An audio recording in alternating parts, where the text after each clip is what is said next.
Chapter 5: The Possibilities of Socialism in a Divided World. On productive forces and conditions of production. According to the materialist conception of history, production and exchange of commodities are the basis of the social order. Therefore, social changes and political revolutions are in the last resort due to changes in the modes of production and exchange and not to the political ideas of the classes. The final causes of all social changes are to be sought not in the philosophy, but in the economics of each particular epoch. The growing perception that existing social institutions are unreasonable and unjust, that reason has become unreason and right wrong, is only proof that in the modes of production and exchange changes have silently taken place with which the social order, adapted to earlier economic conditions, is no longer in keeping. From this it also follows that the means of getting rid of the incongruities that have been brought to light must also be present, in a more or less developed condition, within the changed modes of production themselves. These means are not to be invented by deduction from fundamental principles, but are to be discovered in the stubborn facts of the existing system of production. Thus, it is not ideas in people's heads or wretchedness and exploitation which form the basis of social changes. It is the lack of potentialities within the existing conditions of production which bring about the revolutionary changes. Instead of promoting development, the conditions of production have become a chain to development. As the chain is tightened, an economic, social, and political crisis arises, and the consciousness that a change is necessary grows out of this crisis. The class struggle must be considered in the light of the economic and material conditions, and not as an independent, isolated motive power in history. Therefore, our evaluation of the possibilities of socialism in the world is primarily based on the tendencies of the economic development. The possibilities of socialism in the imperialist countries. The perspectives of socialism in the imperialist countries cannot be analyzed separately, as the position of the working class is closely related to the development of capitalism in the whole world. The possibility of a socialist development in the imperialist countries must therefore be considered in relation to the development of the imperialist system. The development of the working class in these countries from being an exploited proletariat to becoming a class appropriating more value than it produces is the most important material reason why the working class does not develop in socialist direction. It is the preferential position of the class internationally which determines its political attitude. Pari passu with the wage increases of the working class in the imperialist countries, trade between the exploited countries and the imperialist countries became characterized by unequal exchange. This led to an unequal development and a more profound division of the world into rich and poor countries. However, the wage increases not only meant a rise in consumption in the imperialist countries and a growing exploitation of the Third World. The changed conditions of the working class meant that it had an objective interest in the capitalist system continuing its international accumulation, paid by the proletariat in the Third World. A result of this development is the consumer society which emerged at the end of the 50s in Europe and somewhat earlier in the United States. Thus the consumption of the Danish population is considerably bigger than the consumption of the whole population in North Africa. Put together, the domestic market of Denmark and Sweden is larger than that of Africa excluding South Africa. If Norway is included, the population of the whole of Scandinavia consumes more than the population of the whole of Africa. The domestic markets of West Germany and France are bigger than that of the entire non-communist Third World. And the United States alone, i.e. 6% of the population of the world, consume more than 40% of the total production of the world. The imperialist countries, which make up about 20 to 25% of the population of the world, consume about 70% of the total amount of energy produced in the form of coal, petroleum, uranium, and electric power, and 75% of the copper and aluminium production. The 2/3 of the population of the world who live in Asia, Africa, and Latin America consume only about 12% of the raw material in the world, in spite of the fact that about half of the raw material in the world is produced in these countries. The consumer society in the wealthy areas of the world offers perfect conditions for capitalism. It means mass production and mass consumption. Under these circumstances, capitalism has shown its highest rates of growth. In the 1960s and the greater part of the 1970s, the working class of the imperialist countries experienced an ability to consume never experienced by any working class before. In general, the imperialist countries started to contain only classes which appropriate more value than they produce. This situation could only arise and continue to exist because there are millions of extremely exploited workers in the surrounding world. The welfare state, the considerable ability for consumption, the enormous improvement in productive forces in the rich countries, and the contrasting conditions in the Third World are all due to the same cause, imperialist exploitation. Primarily, unequal exchange results in a growth in the imperialist countries which is considerably more rapid and extensive than in the Third World. At the same time, these economic relations determine the attitude of the working class towards an international system of socialism in the world. The demand for a new economic world order, the demand for socialism, is foreign to the West European and North American working class. Reformism. Reformists are opposed to revolutionaries in that their political ideology and practice do not go further than to the capitalist conditions of production and are aimed at being effected on the premises of the system. Against that, the revolutionaries organize their policy to overthrow capitalism. Parties which base their policy on the continuous existence of imperialism and ally with a working class with an objective interest in continuing imperialism cannot be revolutionary. This fact is independent of the forms of the class struggle, i.e. its fierceness, etc. The form has nothing to do with the actual basis of the class struggle. Today, the revolutionaries of the imperialist countries have to base their policy on a class analysis taking its point of departure in global economic conditions. The revolutionaries have to ally with the classes in the world which have an objective interest in overthrowing the imperialist system, no matter where they are geographically. The rise of reformism. It was the economic basis of the class struggle which resulted in the success of reformism within the working classes of the imperialist countries. During the first half of the 19th century, the capitalists had no economic possibility of satisfying, even partially, the demand of the proletariat for better conditions. At that time, a satisfaction of these demands was more than the capitalist system could bear. Therefore, any large demand for improvements had to be ruthlessly suppressed in order not to lead to a subversion of the prevailing conditions of ownership and the state. The bourgeoisie could not allow itself the luxury of introducing parliamentary democracy, the union rights, etc., which would have threatened the very existence of the capitalist system. But this changed with imperialism and the subsequent changes in conditions in the imperialist countries. It became possible for the ruling class to make concessions within the framework of the system. At the same time, the high wages, the improved working conditions, and the extended political rights strengthened the faith of the working class in the possibilities of reformism, which again made it less risky for the capitalists to give the working class further political rights. However, the working class had to fight very hard to obtain these improvements in wages and working conditions. As a class, the capitalists will always be against wage increases, as they result in a proportional fall in the rate of profit. Thus, the improved conditions and the considerable political influence which the working class of the imperialist countries obtained were not a result of an ingenious scheme devised by the capitalists or of bribery in order to obtain social calm, but a consequence of the struggle of the working class itself. And it is quite as certain that these demands would never have been satisfied if the imperialist accumulation of capital had not been effected. Historically, the entire working class did not all at once become a wealthy and bourgeoisified class of the imperialist countries. The development has been gradual. At the end of the last century, the improved conditions of the skilled and well-organized part of the working class resulted in the weakening of the revolutionary labor movement concurrently with the advance of reformism. The Paris Commune was defeated and the First International was dissolved in 1871, whereas the industrial and political reformist struggle successfully gained ground. The reformist line turned out to be able to improve the wages and the working conditions of the working class within the framework of the capitalist system. The revolution was no longer on the agenda in Western Europe. Capitalism had regained its vitality and developed dynamically.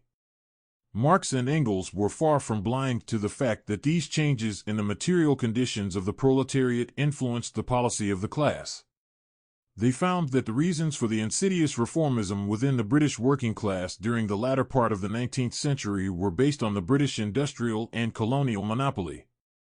The English proletariat is actually becoming more and more bourgeois, so that this most bourgeois of all nations is apparently aiming ultimately at the possession of a bourgeois aristocracy and a bourgeois proletariat alongside the bourgeoisie. For a nation which exploits the whole world, this is of course to a certain extent justifiable. The only thing that would help here would be a few thoroughly bad years, but since the gold discoveries, these no longer seem so easy to come by. Concurrently with the improvements in wages and working conditions, the working class enforced a political democratization of society. In this way, the labor movement was incorporated in the bourgeois parliamentary system by way of political reforms. The improvements in wages, in working conditions, and political reforms against which the bourgeoisie had fought tooth and nail during the 1820s, 30s, and 40s were obtained during the 1870s and 80s, when they no longer presented a menace to the capitalist system. As regards the workers, it must be stated, to begin with, that no separate political working class party has existed in England since the downfall of the Chartist Party in the 50s. This is understandable in a country in which the working class has shared more than anywhere else in the advantages of the immense expansion of its large-scale industry. Nor could it have been otherwise in an England that ruled the world market. And certainly not in a country where the ruling classes have set themselves the task of carrying out, parallel with other concessions, one point of the Chartists' program, the People's Charter, after another. Of the 6 points of the Charter, 2 have already become law: the secret ballot and the abolition of property qualifications for the suffrage. The third, universal suffrage, has been introduced, at least approximately. The last 3 points are still entirely unfulfilled: annual parliaments, payments of members, and, most important, equal electoral areas. Marx and Engels repudiated heavily the reformist line within the labor movement for a number of years. Past, the English working class movement has been hopelessly describing a narrow circle of strikes for higher wages and shorter hours, not, however, as an expedient or means of propaganda and organization, but as the ultimate aim. The trades unions even bar all political action on principle and in their charters, and thereby also ban participation in any general activity of the working class as a class. The workers are divided politically into conservatives and liberal radicals, into supporters of the Disraeli, Beaconsfield ministry and supporters of the Gladstone ministry. One can speak here of a labor movement only in so far as strikes take place here which, whether they are won or not, do not get the movement one step further. No attempt should be made to conceal the fact that at present no real labor movement in the continental sense exists here. But the manufacturing monopoly of England is the pivot of the present social system of England. Even while that monopoly lasted, the markets could not keep pace with the increasing productivity of English manufacturers. The decennial crises were the consequence. And new markets are getting scarce every day, so much so that even the Negroes of the Congo are now to be forced into the civilization attendant upon Manchester calicoes, Staffordshire pottery, and Birmingham hardware. How will it be when continental, and especially American, goods flow in the ever-increasing quantities, when the predominating share, still held by British manufacturers, will become reduced from year to year? Answer: free trade, thou universal panacea? But what is to be the consequence? Capitalist production cannot stop. It must go on increasing and expanding, or it must die. Even now, the mere reduction of England's lion's share in the supply of the world's markets means stagnation, distress, excess of capital here, excess of unemployed work people there.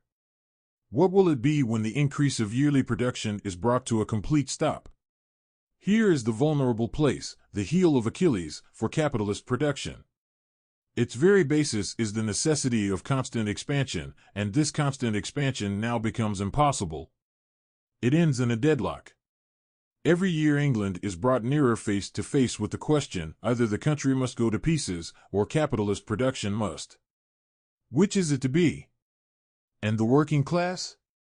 If even under the unparalleled commercial and industrial expansion, from 1848 to 1868, they have had to undergo such misery, If even then the great bulk of them experienced at best a temporary improvement of their condition, while only a small, privileged, protected minority was permanently benefited, what will it be when this dazzling period is brought finally to a close? When the present dreary stagnation shall not only become intensified, but this its intensified condition shall become the permanent and normal state of English trade? The truth is this: during the period of England's industrial monopoly, the English working class have to a certain extent shared in the benefits of the monopoly. These benefits were very unequally parceled out amongst them. The privileged minority pocketed most, but even the great mass had at last a temporary share now and then. And that is the reason why since the dying out of Owenism there has been no socialism in England. With the breakdown of that monopoly, the English working class will lose that privileged position. It will find itself generally the privileged and leading minority, not accepted on a level with its fellow workers abroad. And that is the reason why there will be socialism again in England. Engels hopes that the destruction of the British industrial and colonial monopoly by the other advanced capitalist countries would result in the British working class losing its privileged position and again becoming revolutionary, were not fulfilled. As described, capitalism developed in other directions than Marx and Engels had imagined. The British industrial and colonial monopoly was broken before the end of the century. It was broken because it came to include the leading West European powers and the United States. This happened without bringing about a decline in the standard of living of the British proletariat. On the contrary, the working class of these countries also succeeded in obtaining higher wages, improved working conditions, and more political rights within the framework of the bourgeois parliamentary system. Thus, the breach of Britain's monopolistic position only meant that reformism spread to these countries. At the beginning of our century, Lenin had to realize that Engels' hopes that the destruction of the British industrial monopoly would lead to economic conditions which again would place the revolution on the agenda were not fulfilled. On the contrary, reformism was fortified within the working class. Lenin also realized that this development originated in imperialism. The treachery of the leaders of the working class was only expressive of this economic fact. Lenin writes, however, as a result of the extensive colonial policy, the European proletarian partly finds himself in a position when it is not his labor, but the labor of the practically enslaved natives in the colonies, that maintains the whole of society. The British bourgeoisie, for example, derives more profit from the many millions of the population of India and other colonies than from the British workers. In certain countries, this provides the material and economic basis for infecting the proletariat with colonial chauvinism. Of course, this may be only a temporary phenomenon, but the evil must nonetheless be clearly realized and its causes understood in order to be able to rally the proletariat of all countries for the struggle against such opportunism. The First World War laid bare the strength of chauvinism within the labor movement, when under the leadership of the social democratic parties it followed the national bourgeoisies in the First Imperialist War about colonies and spheres of influence. The interests of the bourgeoisie and the upper strata of the working class coincided to a certain degree. The prosperity of the country was their common prosperity. By social chauvinism we mean acceptance of the idea of the defense of the fatherland in the present imperialist war, justification of an alliance between socialists and the bourgeoisie and the governments of their own countries in this war, a refusal to propagate and support proletarian revolutionary action against one's own bourgeoisie, etc. It is perfectly obvious that social chauvinism's basic ideological and political content fully coincides with the foundations of opportunism. It is one and the same tendency. In the conditions of the war of 1914-15, opportunism leads to social chauvinism. The idea of class collaboration is opportunism's main feature. Opportunism was engendered in the course of decades by the special features in the period of the development of capitalism, when the comparatively peaceful and cultured life of a stratum of privileged working men bourgeoisified them, gave them crumbs from the table of their national capitalists, and isolated them from the suffering, misery, and revolutionary temper of the impoverished and ruined masses. The imperialist war is the direct continuation and culmination of this state of affairs, because this is a war for the privileges of the great power nations, for the repartition of colonies, and domination over other nations. to defend and strengthen their privileged position as a petty bourgeois upper stratum or aristocracy and bureaucracy of the working class, such as the natural wartime continuation of petty bourgeois opportunist hopes and the corresponding tactics, such as the economic foundation of present-day social imperialism. The political development in the interwar period.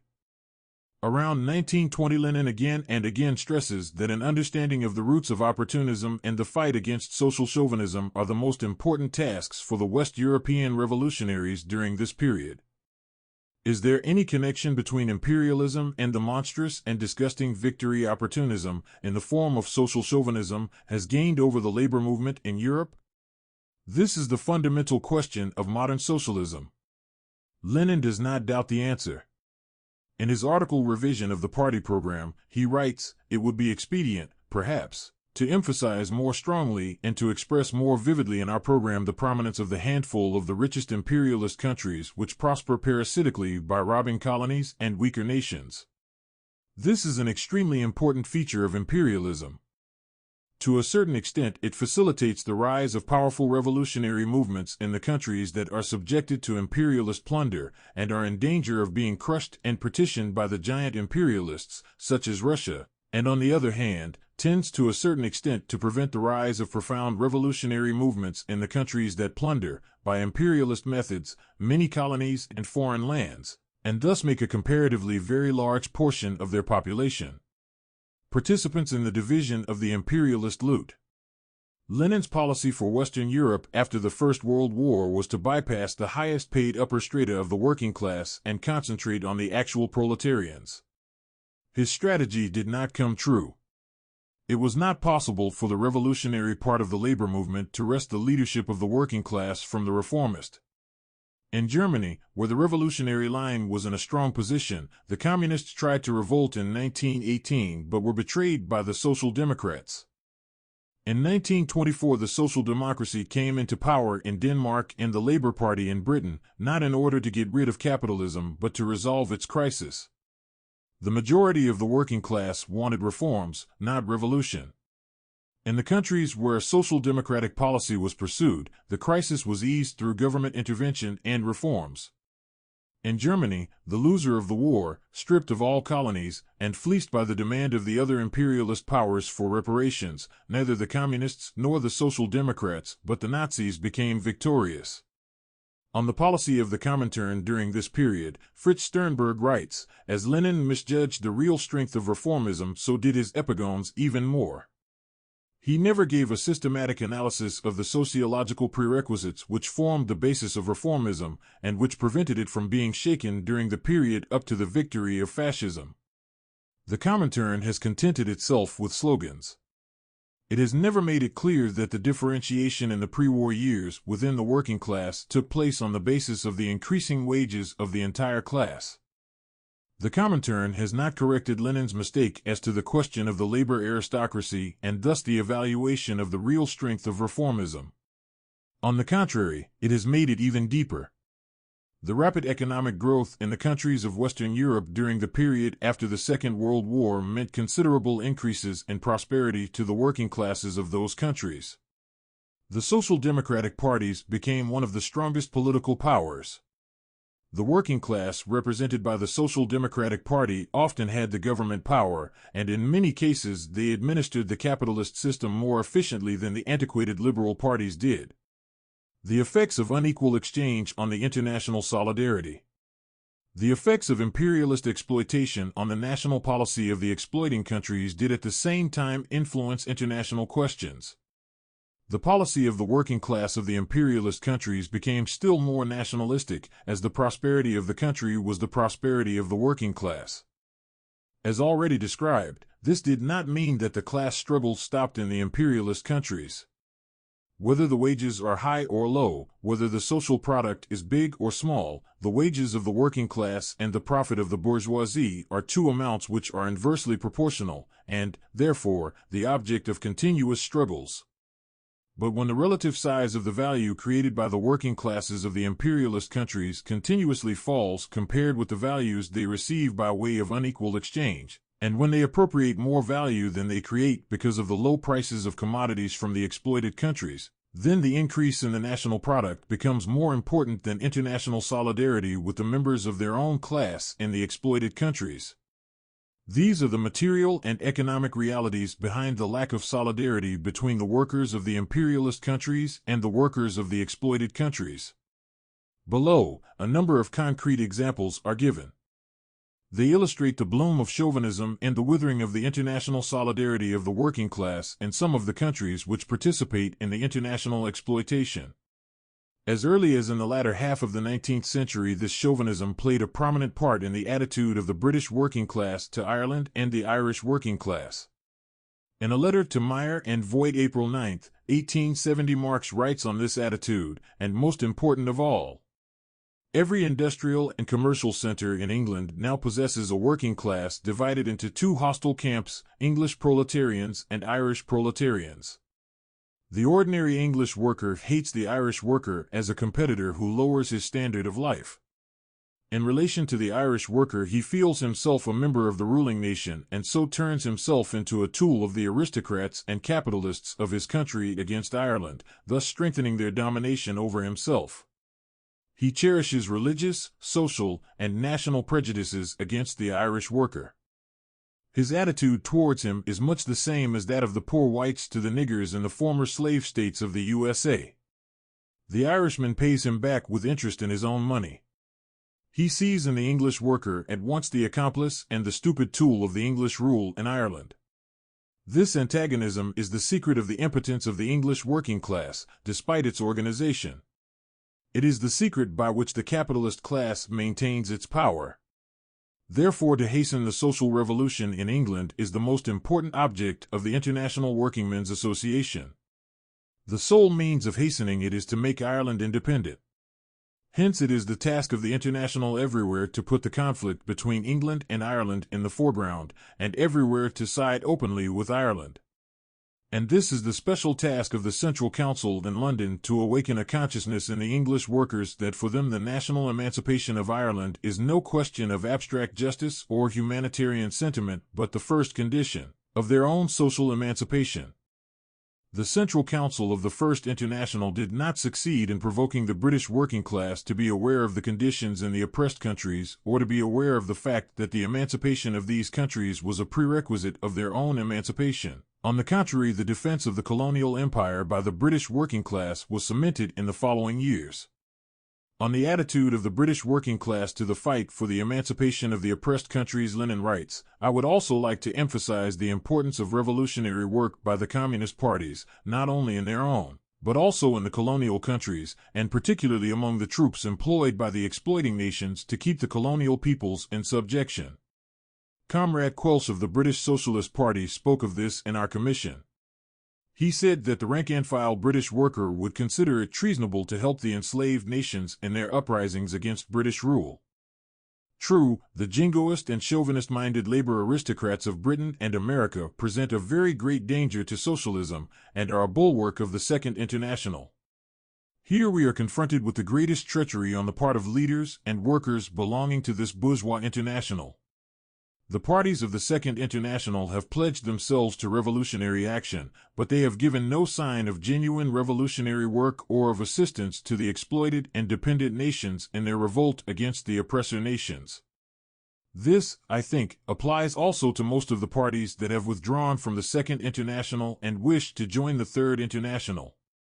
We must proclaim this publicly for all to hear, and it is irrefutable. We shall see if any attempt is made to deny it.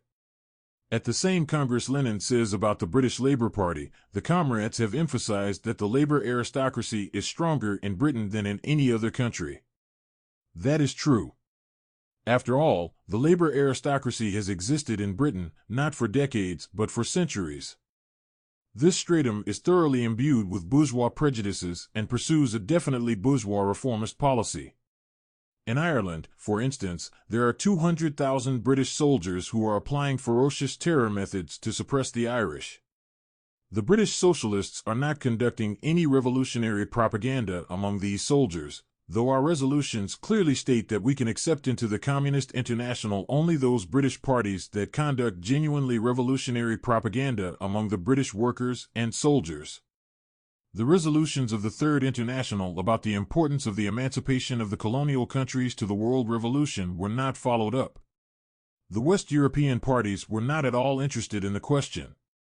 Ho Chi Minh, who later became the president of the Vietnamese Communist Party, was in Europe at that time.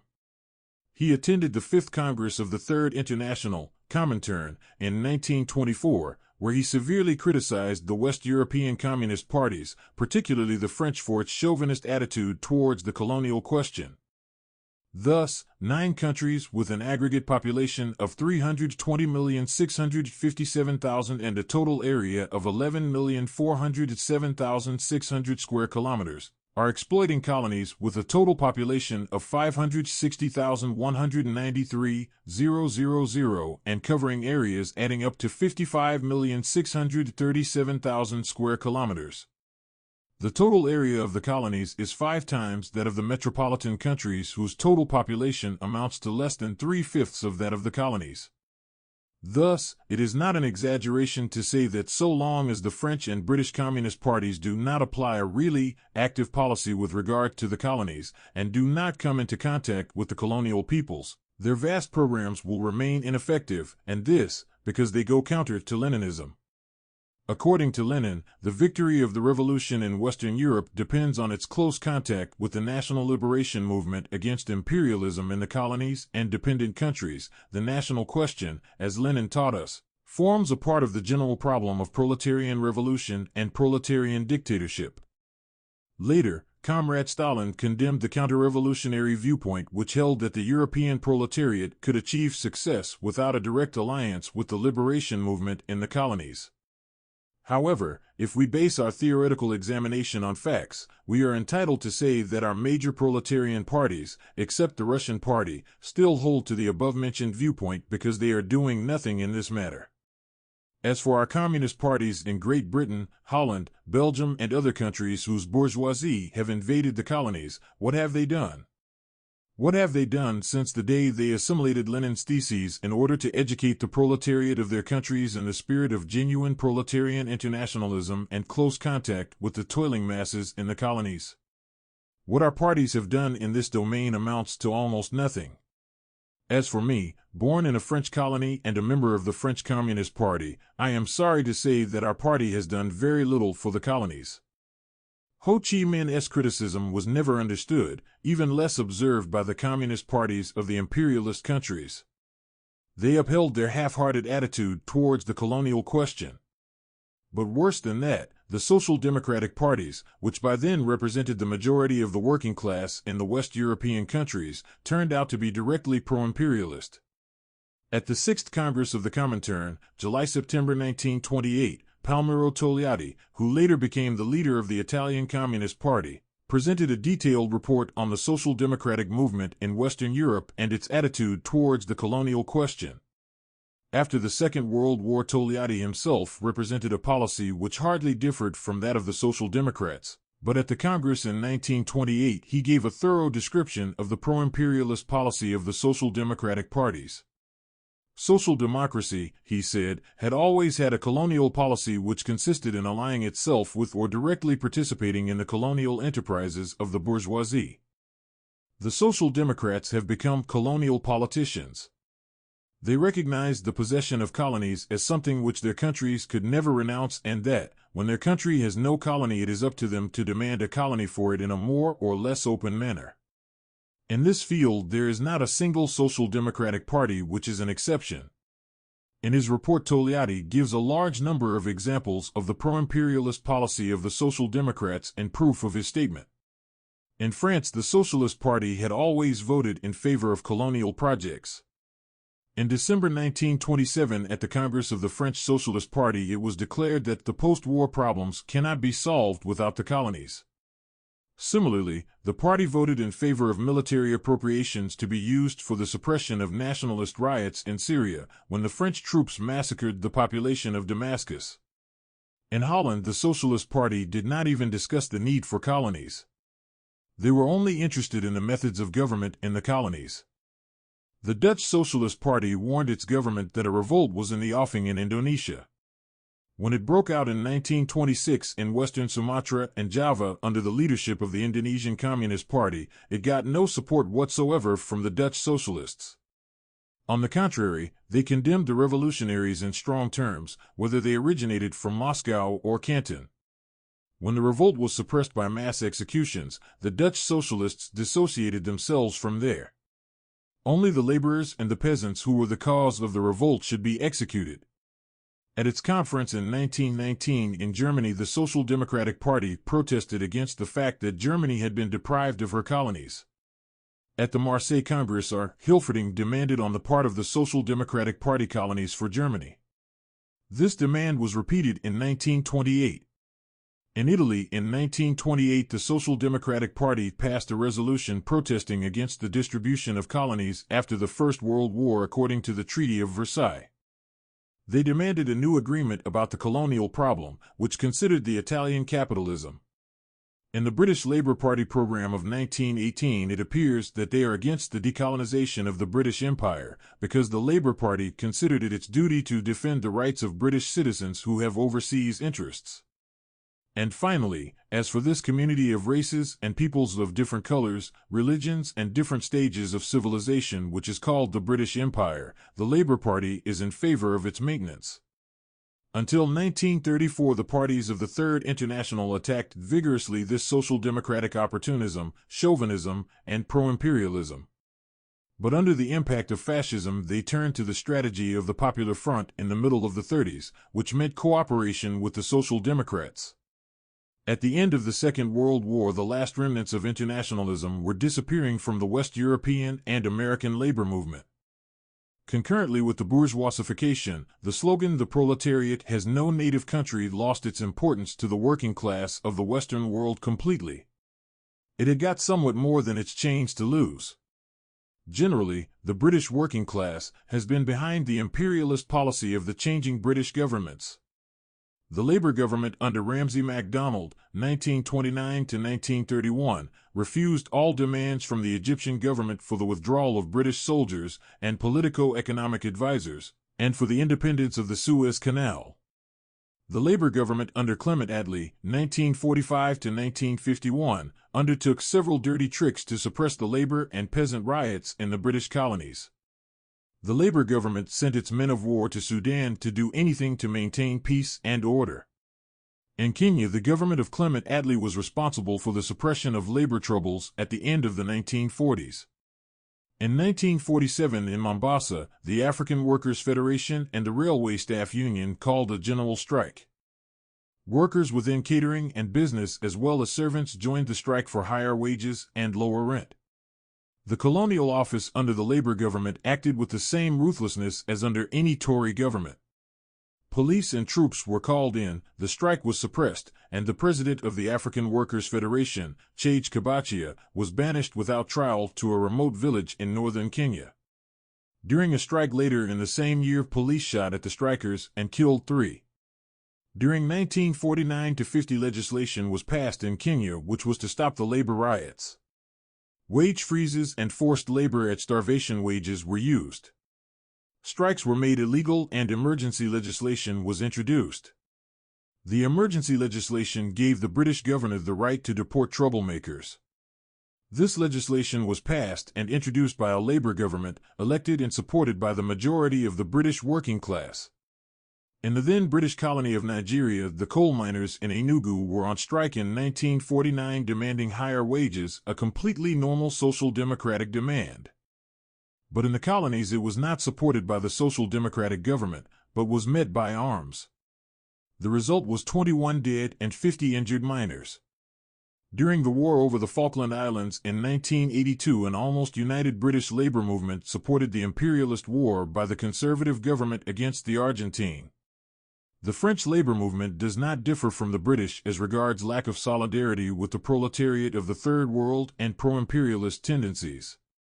When the Algerian Liberation Movement FLN fought for a free Algeria in the 1950s and 60s, it found only little sympathy within the French labor movement. The French Communist Party behaved like a racist party, which must be considered in connection with the fact that it had many members among the European workers in Algeria, who were paid far better than the Algerians, just like the whites in South Africa today, because they were Europeans. An independent Algeria would mean that they lost their privileges, and, therefore, they fought desperately for a French Algeria. It was also among these that the terror organization OAS found its assassins. The OAS fought for a French Algeria even after the French government had given up. It should also be mentioned that the future socialist President Mitterrand was one of those responsible for the violent attack on the Algerian people in the late 1950s, when he was Minister for Algeria under a social democratic government. The author Simone de Beauvoir writes about the attitude of the French people towards the Algerian liberation struggle. The French Communist Party made no effort to combat the racism of the French workers, who considered the 400,000 North Africans settled in France as both intruders doing them out of jobs and as a subproletariat worthy only of contempt. What is certain is that by the end of June 1955, all resistance to the war had ceased. The entire population of the country, workers and employers, farmers and professional people, civilians and soldiers, were caught up in a great tide of chauvinism and racism. What did appall me was to see the vast majority of the French people turn chauvinist and to realize the depth of their racist attitude. The American working class has supported American imperialism in general. The American settlers began by putting the original population out of the way and expanded towards the South on account of Mexico. The African slaves in the South did not meet with any solidarity on the part of the white laborers. On the contrary, the white American working class developed an undisguised racism. The white working class feared that the abolition of slavery would result in a fall in their wages as a consequence of the competition from the emancipated slaves. As regards the foreign policy of the United States, the American working class has by and large supported it. The dominant position of the United States in the world was a prerequisite of its economic development and therefore of the greatest importance to the labor movement. As part of the fight against world communism, the American unions have supported the policy of the United States in Asia, Africa, and Latin America. It was students, intellectuals, and liberals who were behind the demonstrations against the Vietnam War in the 1960s, not the American working class. To the extent that parts of the working class criticized the war at all, and this applied also to the other parts of the population, it was because they did not want to lose their sons in the war. The unions even took an active part in the support of the war against the NLF and North Vietnam. In May 1967, the American Seamen's Union, the dock laborers, the mechanics, the masons, and several other unions arranged to support the Boys' March along the Fifth Avenue in New York. They carried bills with the wording "Bomb Moscow, Bomb Peking, Throw the H-Bomb on Hanoi." Now and then union members left the demonstration to thrash the onlookers who expressed their disapproval. The American Union support of the Vietnam War could also be seen at the Union Congresses. At 13 Union Congresses in 10 American states in October and November 1967, attended by a total of 3,542 delegates, 1,448 voted for a continuation of the policy of the government, 1,368 were for an escalation of the war, 471 found that the war efforts should be scaled down, and only 235, less than 7%, advocated a complete withdrawal. In the months of April and May 1970, when the Nixon administration intensified the bombing of North Vietnam and invaded Cambodia, and 12 students were killed in anti-war demonstrations in the United States, the unions reacted by escalating their support of the war. J. Byrne, vice president of the AFL-CIO, explained in a speech that opposition to the war was against the interest of the American working class.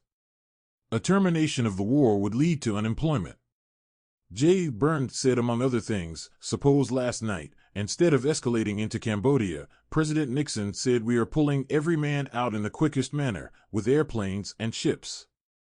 If he had said that last night, this morning the Pentagon would have notified thousands of companies and said, your contract is canceled, by tomorrow millions would be laid off. The effect of our war, while it is going on, is to keep an economic pipeline loaded with a turnover of dollars because people are employed in manufacturing the things of war. If you ended that tomorrow, these same people wouldn't start making houses. George Meany, who was for many years president of the AFL-CIO, announced his unconditional support of Nixon's escalation of the war. The grateful Nixon visited the Union headquarters to express his pleasure of the support of the unions. As Meany gave his full support to Nixon, he said, "In this crucial hour, he should have the full support of the American people. He certainly has ours." On the 8th of May, 1970, the hard hats, the construction workers, began a hunt for anti-war demonstrators. Anti-war demonstrations were attacked by workers wearing their hard hats and armed with lead pipes and crowbars. Several hundred demonstrators were injured in the following weeks. The police remained totally passive and not one single hard hat was arrested. The demonstration on the 20th of May proved that it was not a question of a few extremists. An amalgamation of several of the biggest unions in the New York area mobilized more than 100,000 workers for a demonstration in support of Nixon's policy in Indochina. Nixon expressed his gratitude for this meaningful manifestation of support, and in return he was given a hard hat marked Commander-in-Chief. The Danish working class was not immediately in favor of the Vietnam War, but in general it was not against it either. They were more or less indifferent. It was not involved in the same way as the American. However, the then communist-led Seamen's Association did not refuse to transport supplies to the regime in Saigon if they got their war risk allowance according to the tariff. Just like in other places in Europe, the opposition against the Vietnam War came mainly from young people, students, and intellectuals. Any solidarity of importance with liberation movements of other places in the world has not been seen during recent years. Thus, support of the Palestinian liberation movement by the Danish labor movement has been extremely poor. On the contrary, both the Danish Social Democratic Party and the Socialist People's Party have backed the State of Israel massively. The struggles in South Africa have not been favored by the working class either.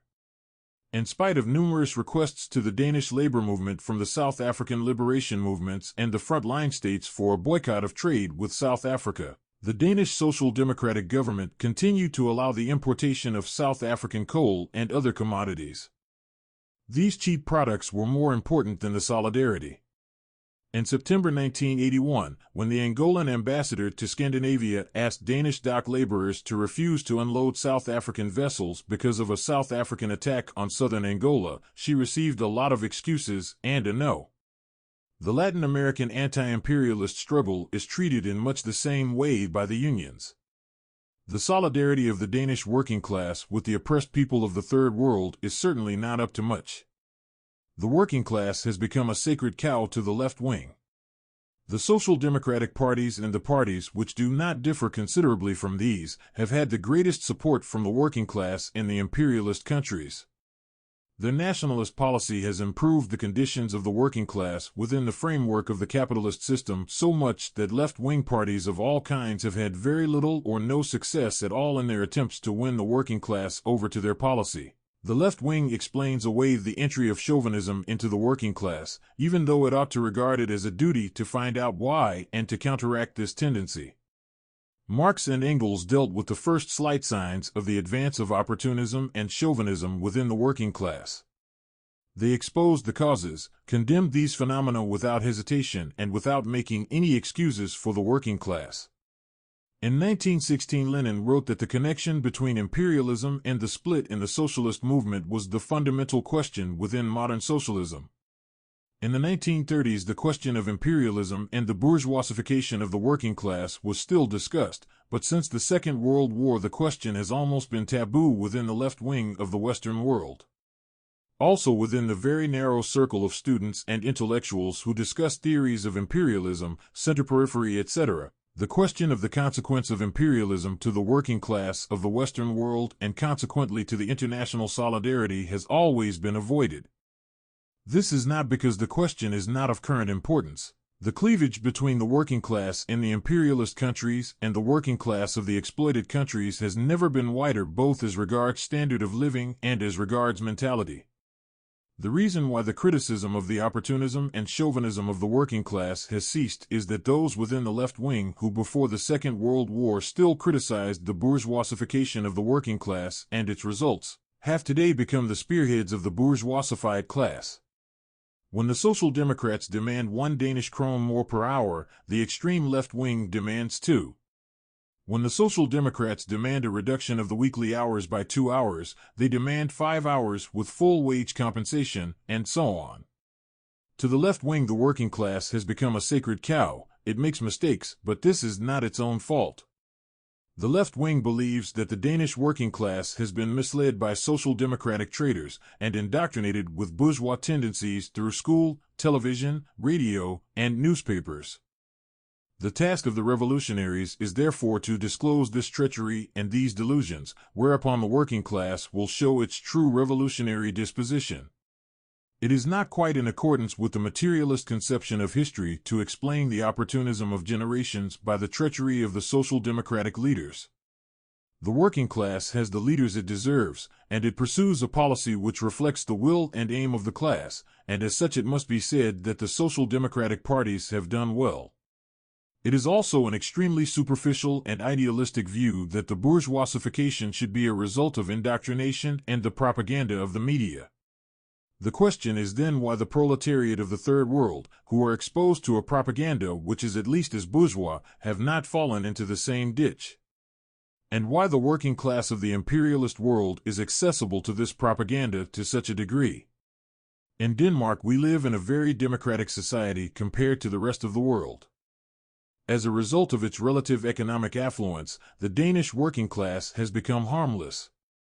It does not present a menace to the capitalist system. The bourgeois parliamentary system agrees well with the working class. In Denmark you can buy and large say and write anything you want. The economic and social situation makes this right harmless. The majority of the population of the Third World does not have the same rights, as these very rights present a menace to imperialism and to the ruling class, because of the economic and social conditions in the Third World. The left wing of the imperialist countries have totally neglected the objective economic causes, which are the basis of the bourgeoisification of the working class of the imperialist countries, and the lack of solidarity with the members of their own class in the exploited countries. The left wing does not want to see that in the last resort the present economic struggle of the working class can only be a success at the expense of the proletariat in the exploited countries. On the contrary, the left wing, on behalf of the Danish working class, avows international solidarity with the proletariat of the Third World in the common fight against imperialism.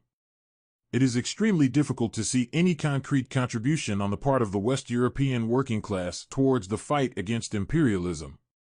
According to the left wing, there should be an organic connection between the struggle in the Third World and the class struggle in Denmark. Again, it is very difficult to see, for example, the connection between the struggle of the Palestinian people for national liberation and the struggle of the Danish working class for higher wages and better working conditions. Apparently, the Danish working class also finds it difficult to see the connection, if we are to judge from the lack of sympathy, even hostility, displayed by the majority of the Danish working class towards the struggle of the Palestinian people. The solidarity expressed by the workers of the Western world with the members of their own class in the exploited countries has been very limited. They have by and large been indifferent to the suppression of the proletariat of the Third World. When it has been necessary, they have even offered political support to or participated directly in the suppression of the proletariat of the Third World. Not because they did not know any better, but because it was in accordance with their immediate interests. Economists and politicians from the Third World are much more aware of the real facts.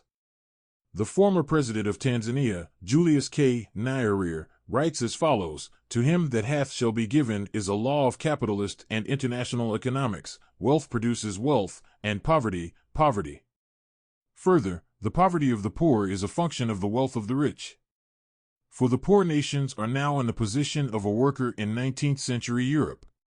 The only difference between the two situations is that the beneficiaries in the international situation now are the national economics of the rich nations, which includes the working class of those nations. And the disagreements about division of the spoils, which used to exist between members of the capitalist class in the 19th century, are now represented by disagreement about division of the spoils between workers and capitalists in the rich economics." Conclusion for the imperialist countries. No social order ever perishes before all the productive forces for which there is room in it have developed, and new, Higher relations of production never appear before the material conditions of their existence have matured in the womb of the old society itself. Therefore, mankind always sets itself only such tasks as it can solve, since, looking at the matter more closely, it will always be found that the task itself arises only when the material conditions for its solution already exist or are at least in the process of formation. As we have described above, imperialism meant a rapid process of change in the economy of the imperialist countries. The productive forces have developed explosively, particularly after the Second World War, concurrently with an increase of the standard of living and political power of the working class. This has changed the perspectives of the class struggle radically in the imperialist countries. While the implementation of demands for higher wages, better working conditions, etc., was incompatible with the capitalist conditions of production during the first half of the last century, these demands are satisfied today within the framework of the system. The class struggle between workers and bourgeoisie has continued, sometimes with the use of very militant means, but concurrently with the improvement of the standard of living of the working class by means of the imperialist exploitation of the poor countries. The class struggle has become a struggle for the share of the loot from the poor countries. Therefore, a change in the economic situation of the imperialist countries is a prerequisite for restoring a revolutionary socialist aim to the class struggle in these countries. When the economic and political emancipation of the Third World has weakened imperialism to such an extent that the system lands in a deep economic crisis, the possibilities of socialism in the imperialist countries will be present. When unequal exchange disappears, the working class of the imperialist countries will lose its privileged position in the world. The capitalist class will have to turn to the working class in the rich imperialist countries to obtain profit by forcing down wages. The working class of the imperialist countries will again become an exploited class, again be the class which maintains society. The flourishing markets of the rich countries will cease to exist, and capitalism will again experience its classic crisis of overproduction. The conditions of production will become a fetter on the development of the productive forces. This will result in economic, political, and social crises, which will place socialism on the agenda of these countries again. The present economic crisis, or rather stagnation, in the imperialist economy has not nearly been serious enough to create such an effect. The economies of the imperialist countries have been capable of recompensing about 20 million unemployed and have in this way prevented social unrest and prevented a major decrease in the level of purchasing power. Thus, a serious crisis of overproduction has been prevented. The present crisis has not meant any basic change in the economic and social conditions of the working class. The most pessimistic estimates talk about a return to the 1973 standard of living. In spite of the fact that its effect has been weakened by the recirculation of oil incomes, the oil crisis has proved how vulnerable imperialist economy is to price increases of products from the Third World. Similar price increases of other kinds of raw material from the Third World, combined with the spending by these countries of the subsequent profits on a centrally planned development of their own economies, would affect the economies of the imperialist countries far more seriously. The vulnerability of the imperialist countries to price increases and threats of decreasing supplies of Third World products also shows that it is not the Third World which depends on the rich countries, as it is often alleged, but vice versa. The rich countries only remain rich because they drain the poor countries of enormous values. The poor countries can easily manage without the rich countries, in fact they would do much better. But the imperialist countries cannot maintain their enormous standard of living if they do not exploit the poor countries. Therefore, the emancipation of the Third World is of vital importance to an outbreak of crises in the imperialist countries, crises which will change the nature of the class struggle and make possible a revolutionary situation. The possibilities of socialism in the exploited countries. The development and prosperity, of which imperialism was the basis in the rich countries, have an obligate counterpart in the Third World. The tendency of capitalism towards a concentration of wealth at the one pole and of poverty at the other has become evident internationally. It is only in the imperialist countries that capitalism seems to have solved its contradictions. They still exist globally. The wealth and the rapid development in the imperialist countries and the poverty and underdevelopment in the exploited countries are two interdependent phenomena, two aspects of the same matter, imperialism. Just as original accumulation, i.e., the immediate violent plundering of America, Africa, and Asia, was one of the prerequisites of the rapid development of capitalism in Britain, plundering and destruction during original accumulation were also the basis of further exploitation of the suppressed countries. However, during the period from the birth of industrial capitalism and until the last third of the 19th century, it seemed, for example to Marx and Engels, as if capitalism would spread all over the world and develop the exploited areas, so that they would reach a level corresponding to that of the old capitalist powers. But with the rise of imperialism and the growth of unequal exchange, this tendency turned towards an increasing inequality. The imperialist countries developed much more rapidly than the colonies and the other exploited countries. As unequal exchange between the old industrialized countries and the exploited countries grew more important, the economic development in the world became still more unequal. What is development and underdevelopment? Before we start describing unequal development, it would be appropriate to define the concept of development. By the development of a country is meant the development of its productive forces within all sectors. The development of the productive forces means a development both of human labor, its quantity, knowledge, and skill, and of the quality and quantity of the production apparatus, buildings, machinery, tools, etc., in its widest sense. A development of the productive forces results in an increase in productivity by means of a raising of the quality of labor power through training and education, by means of a better organization of work, and by the use of new and more efficient technology. Thus, underdevelopment must be seen in relation to the potentials existing at a given time in a given society of the development of the productive forces compared with actual production. If the rate of development of the productive forces is lower, and if, consequently, there is less productive use of the total labor power compared with the limits put by the existing level of technology on a world scale, then it is a question of underdevelopment.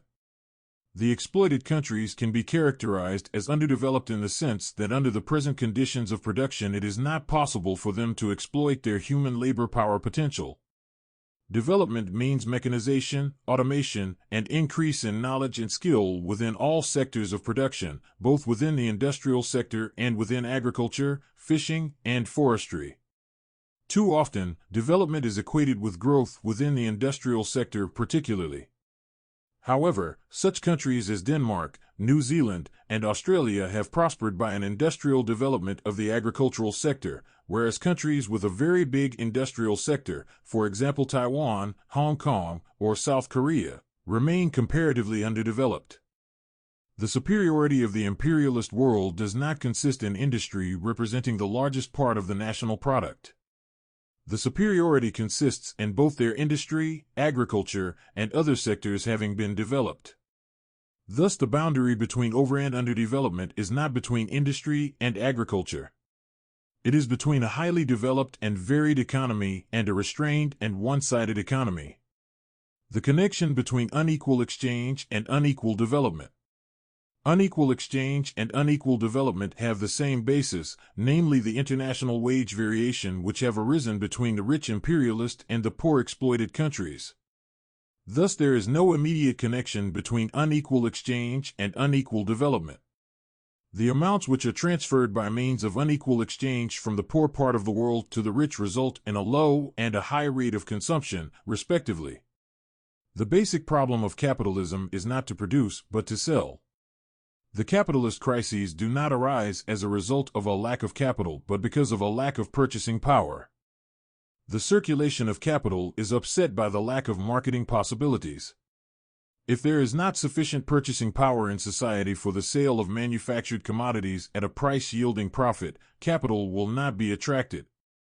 On the cause of the crises of capitalism in the middle of the 19th century, Marx writes, "But as matters stand, the replacement of the capital invested in production depends largely upon the consuming power of the non-producing classes, while the consuming power of the workers is limited partly by the laws of wages, partly by the fact that they are used only as long as they can be profitably employed by the capitalist class."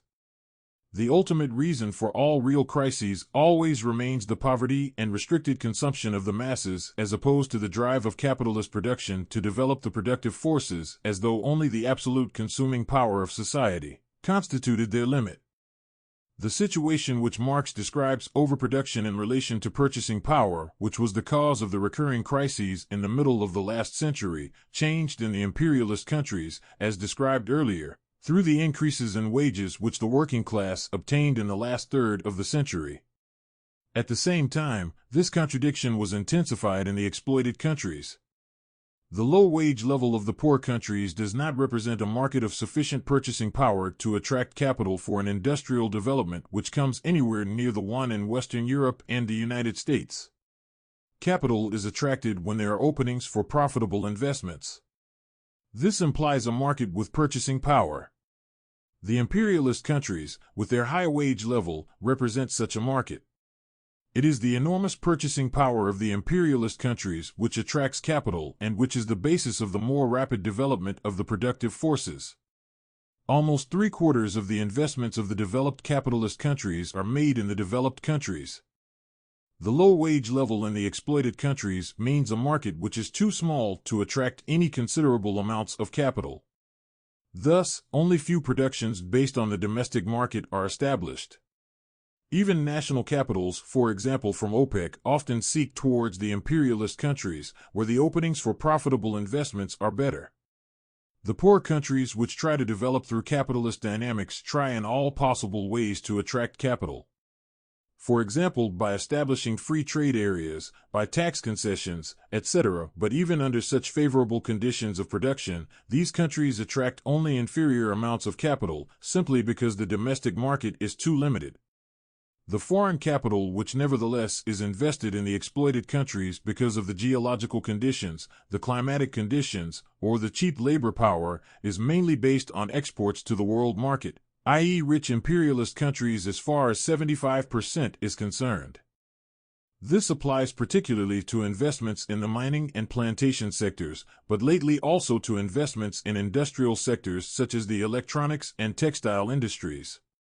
Thus, the productive forces in the Third World often develop very unequally. A modern export industry exists together with widespread subsistence farms and underdeveloped crafts, which are the continuous source of cheap labor power. Emmanuel describes how investments in the imperialist countries lead to development, and how investments in the exploited countries remain limited and isolated. Why is it that European capital in the United States and Australia, and United States capital in Canada, have benefited these countries by developing their economies, whereas in the Third World they have played a harmful role by forming enclaves? An enclave merely means a foreign investment that refuses to participate in the country's process of expanded reproduction. In less learned terms, it is an investment that restricts itself to the self-financing of the branch in which it is installed and then, once this expansion has been accomplished, repatriates the whole of its profits. The Société Générale de Belgique installed the Union Minière in the Congo and Canadian Petrofina in Canada. The former exploits copper miners, the latter oil wells. When the investment has reached its maximum potential, Canada Petrofina uses its profits to establish a refinery. For this purpose, it even increases its capital. For several years, Canadian Petrofina refrains from paying any money dividend and instead grants stock dividend.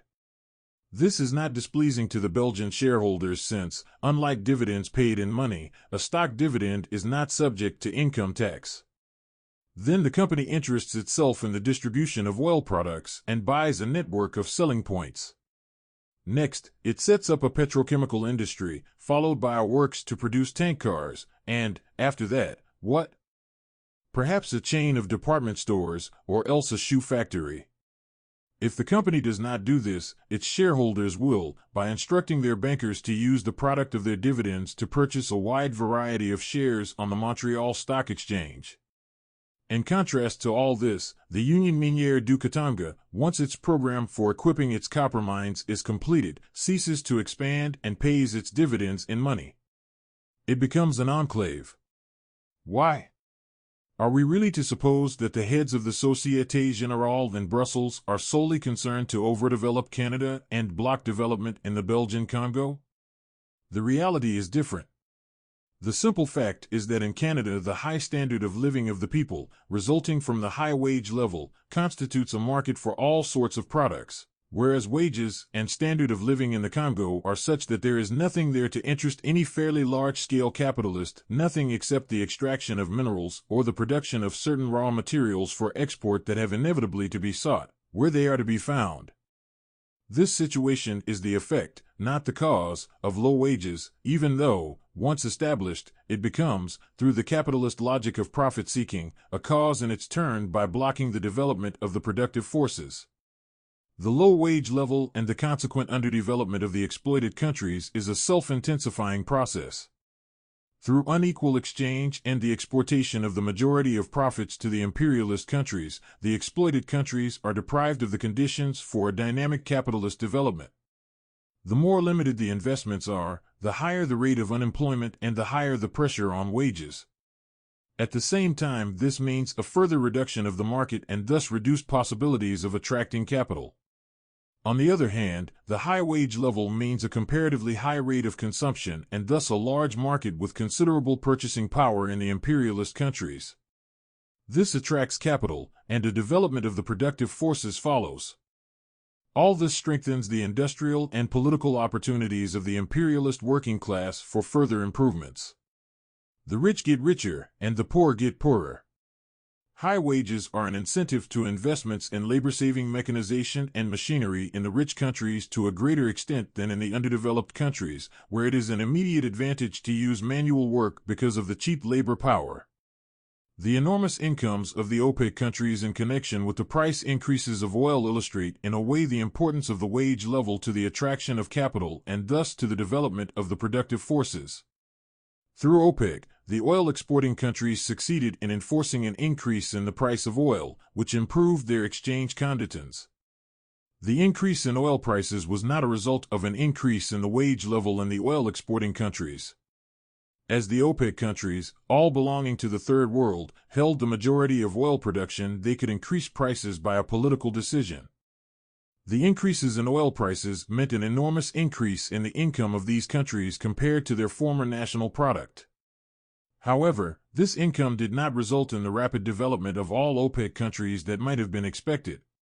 A large part of the increased oil incomes returned to the imperialist countries. Large parts of the outstanding accounts of the OPEC countries actually never left the Western banks, they just changed accounts. OPEC countries like Algeria, Iraq, and Libya, the economies of which to some extent are controlled on the basis of a central plan, were mainly able to spend the increased income on a national development of their economics, even to such an extent that they had to go to the international loan market to get additional capital for their ambitious plans. In a society of planned economy, where investments are not made to gain immediate profits but in accordance with national planning, a low wage level is no obstacle to development, on the contrary. Here low wages result in the fact that a large part of the national product is accumulated and used for further investments instead of forming part of an unproductive consumption via wages. The case of the OPEC countries Saudi Arabia, Kuwait, and the United Arab Emirates is different. The majority of the investments of these countries are made with a view to profit. Therefore, the majority of their oil income returns to the imperialist countries, where profitable openings for investments are much more numerous than at home. In 1974, the oil incomes of the Arab countries totaled about $60 billion. Between 43 and 48 of these returned to the Western world as investments in industry and as hot money. The amounts came mainly from Saudi Arabia and Kuwait. The OPEC countries, which have economics guided by capitalist dynamics, have difficulty in transforming the relatively large amounts of capital into a national development. The low level of wages which exists in most of these countries limits the extent of market purchasing power, and thus the profitable openings for investments in industry and agriculture. The oil money thus partly flows back to the imperialist countries as investment capital, or is used by the upper class to import luxury goods. The development of Venezuela during the recent years constitutes an excellent example of these dynamics. During the 1970s, Venezuela obtained an increasing income from oil exports due to the increasing oil prices. In 1980 alone, the revenue from oil amounted to $18 billion. The government had nationalized the oil industry in the beginning of the 1970s and intended, through favorable loans, to canalize the revenue into a national development of industry and agriculture. But this failed totally. Only a minor part of the oil income was in fact invested in industrial or agricultural projects, and these few projects mostly showed a deficit. The bulk of the oil revenue went through the favorable state loans into the service sector, import business, speculation in land and property, or disappeared abroad, mainly to the U.S., as financial and currency speculation. The oil revenue supported not only a class of capitalists reluctant to invest in industrial and agricultural development, but also the growth of a large unproductive and corrupt state sector. In spite of the enormous oil income, the real wages of the majority of the population decreased by about 10% from 1974 to 1977, unemployment rose, there was a periodical shortage of important food items, a decline in the level of social welfare, and there were growing urban slums. The lacking commitment of the private sector to invest inside Venezuela was expressed as a flight of capital and imports of luxury goods. The flight of private capital began in the middle of the 1970s. In 1981 it reached an estimated level of about $100 million per day, and in March 1982 it reached $133 million per day. To finance the resultant deficit of the balance of payments, the state had to secure large foreign loans. Today Venezuela is deeply in debt. The Venezuelan bourgeoisie also invested heavily in luxury dwellings in the United States, channeling an estimated $2.3 billion in 1977, for example, into the purchase of weekend houses and condominiums in southern Florida. Meanwhile, even conservative estimates agreed that at least 25% of the population lived in substandard housing. The large urban centers also experienced a decline in public services, water and electricity shortages, inadequate educational facilities, serious and persistent unemployment, and a notable contraction in available state-funded health facilities. The low purchasing power of the mass of the Venezuelan population contributed to the inability of the economy to absorb the petrodollar wealth. Instead, the government acted to channel the surplus financial resources abroad in the form of interest-bearing loans and investments. By the end of 1978, about 40% of Venezuela's oil income was being invested in financial operations abroad, and only 60% in Venezuela. This resulted in a stagnation of the Venezuelan economy by the end of the 1970s. The rate of growth of the gross domestic product was 8.4% in 1976, declined to 6.8% in 1977, and in 1980 it became negative, 1.2%, the lowest rate of growth in the oil-rich country for decades. In a word, state ownership serves as a mechanism for redistributing economic surplus among segments of the national and foreign bourgeoisie, increasing their profit opportunities but not necessarily expanding the productive forces in either industry or agriculture. It is clear that neither oil wealth nor state ownership have laid the basis for a more equitable and productive society. In addition, the vaunted economic independence which the oil wealth was supposed to have bestowed has turned into a chimera. Venezuela has now become as dependent on finance capital as it was earlier on investment capital. Emmanuel describes the situation of the capitalist OPEC countries in the following way: after having been, for a long time, too poor to sell their oil at a normal price, it happens that when they are finally able to adjust the prices, they are too poor to collect the real money these prices represent. This deadlock is one of the signs of capitalism's basic contradiction between social production and private appropriation. Capitalism, as it appears in the Third World, is not capable of extending the productive forces to a social extent and not capable of releasing the enormous resources of human labor power of the Third World. The continuous drain on capital prevents directly, and unequal exchange prevents indirectly the investments which are necessary for the development of the productive forces. However, this does not mean that there is no development at all in the Third World. But the countries of the Third World are prevented from developing at the same speed as the imperialist countries. They fall more and more behind. Therefore, the social and political conflicts become more and more serious. Several countries of the Third World approach a situation in which development is no longer possible within the framework of capitalism. This is the basis of the revolutionary changes which take place in the Third World. For a new world order, what is progressive? The problems of development in the Third World cannot be solved within the framework of the present economic world order. The solution demands partly national planning, which encourages national development benefiting the masses in the exploited countries, and partly a new economic world order which eliminates the unequal exchange between the rich and the poor parts of the world. The present international unequal accumulation of capital results in the exploited countries being in continual economic, political, and social crises, which intensify both the national class struggle and the antagonism to the imperialist countries. This situation has been reflected by a number of revolutionary situations in the Third World.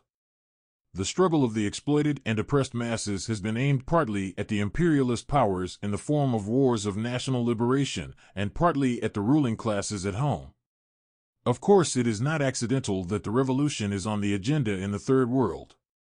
Because of the very small rate of consumption on the part of the population in these countries, the production is restrained to such an extent that the conditions of production have become a fetter which must be broken in order that the productive forces can continue to develop. This is the cause of the social unrest and the revolutionary changes in the Third World. If these changes are to lead to improvements, they must be directed towards socialism, which means that society owns the production apparatus so that a social planning of production and consumption can be made under the leadership of the proletariat.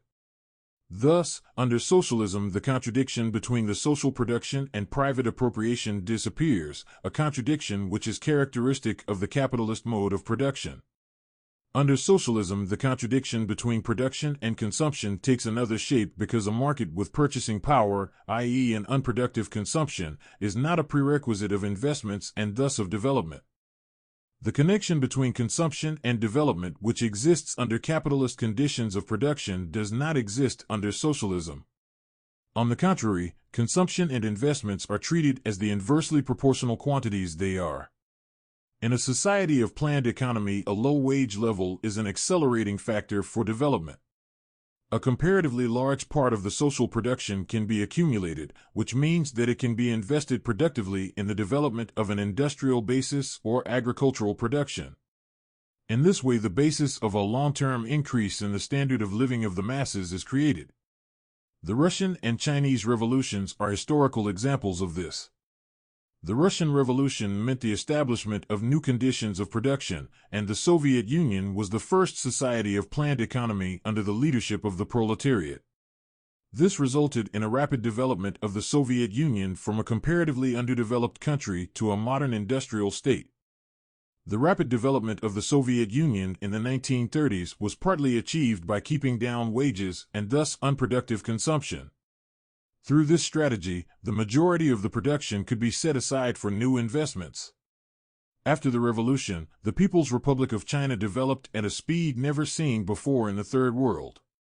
From the first five-year plan in 1953 until the end of the 1970s, China had a ratio of accumulation to consumption which meant a rate of accumulation of 35 to 40%. This resulted in an average annual growth in the industrial production of 13.5% and in agriculture of 5.5%, which is higher than the growth of any capitalist country. For a socialist world order, national development is one thing, international economic relations is another. The exploited countries can establish planned economy internally and thus create a certain basis for an increased speed of national development to the benefit of the population. However, the wretchedness of the Third World is closely related to the connection with the capitalist world market. The price at which Angola sells its coffee on the world market did not change because MPLA defeated the Portuguese colonial power and established a People's Republic, introducing planned economy to a certain extent. At first, Angola could only spend its income in another way. There is a growing consciousness in the exploited countries of this situation. Slowly and hesitantly, the cooperation between the poor countries is beginning to be established.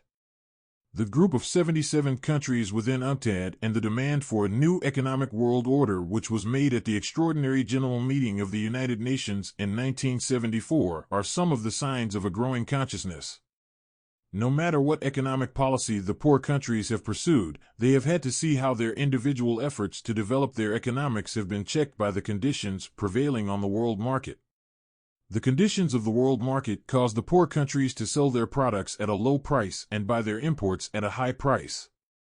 At a meeting of the Group of 77 in 1979, Julius Nyerere said, "Nations which have just freed themselves from colonialism and old countries in Latin America have all inherited the same opinion from the prevailing Euro-American culture: work hard and you will become rich.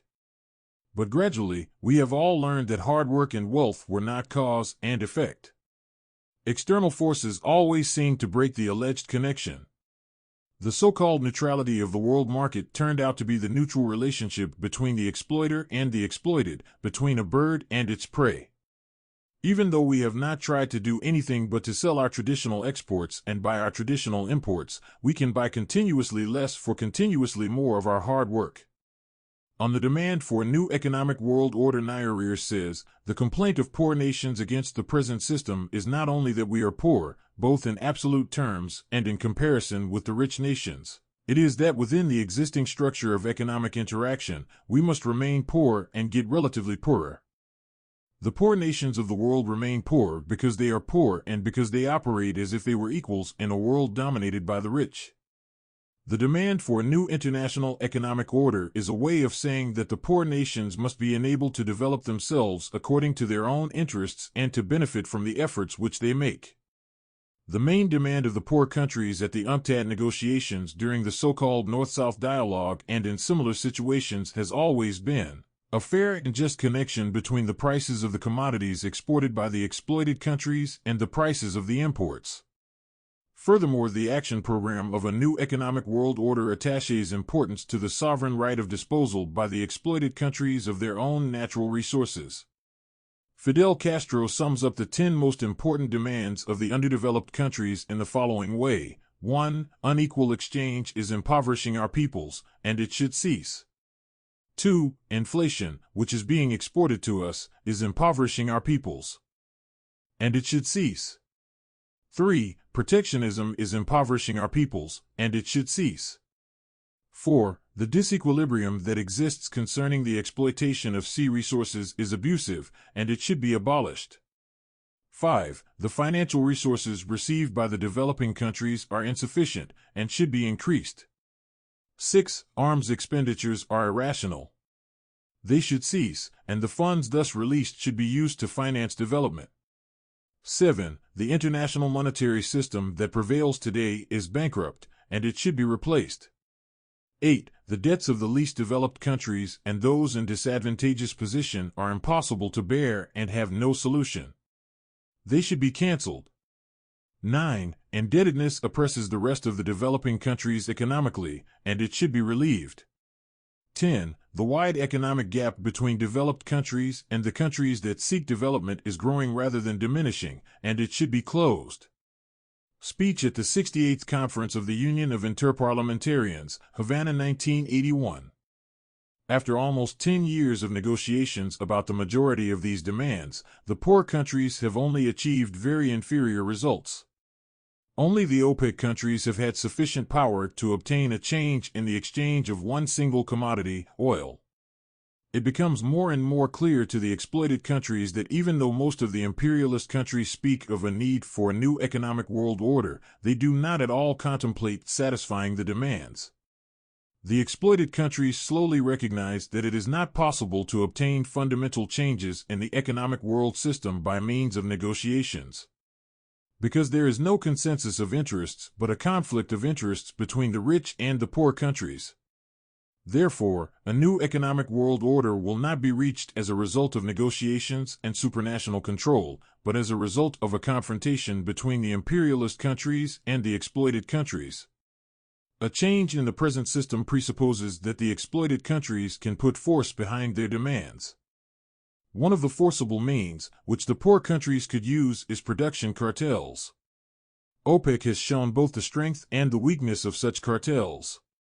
On the one hand, it has been possible to introduce considerable price increases, in spite of the fact that OPEC far from has the monopoly of oil production. On the other hand, OPEC has turned out to be weak in the long run, because reactionary regimes dominate the organization.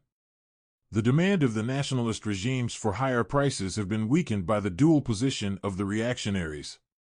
Countries such as Saudi Arabia and Kuwait have by now considerable investments in the West, and their upper classes are allied with imperialism to such an extent that they do not want to harm the imperialist countries.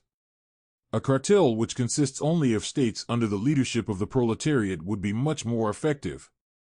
As more and more of the Third World countries obtain the internal conditions of development by doing away with the capitalist conditions of production and replacing them by planned economy, the possibilities of effective international cooperation between the exploited countries are also increased. This can be established not only as cartels, but first and foremost as increased trade and technical and political cooperation directed against imperialism. Conclusion concerning the perspectives of socialism in the exploited countries. In Latin America, Africa, and Asia, imperialism and capitalism stand in the way of progress and development. Therefore, it is here that the struggle against this system takes place. This struggle against the imperialist world order is the most important progressive force in today's world, and it opens the possibilities of socialism both in the exploited countries and, in the long run, in the imperialist countries.